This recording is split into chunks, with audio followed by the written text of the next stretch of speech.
cellphone, hindi nag-charge. Pag nawala na yung ilaw, hindi na nag-charge. O, paano ang gagawin Pag doon? nag-ilaw, i-charge na. Paano ba gagawin doon? Pang umilaw, charge na po, ano yon?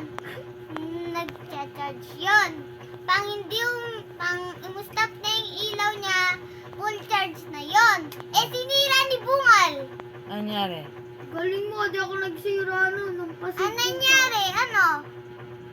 Ang nangyari, di na, yung umaga-aga na, hindi pa rin hindi pa rin full charge. Oh. Red yung, hindi pa rin nakikiglat. Hindi pa rin nakikiglat. Hindi pa rin nakidlat. Kailan kamidlat? Tapos, di umilaw. Hindi umilaw. Paano ba malalaman pagka nagcha-charge? May ilaw sa taas. Tapos, pang tumigil na yung ilaw, full charge siya. Ayun. Ganun ba yun? Eh, pang tinanggal, okay pa yun. Hindi na. Anong gagawin?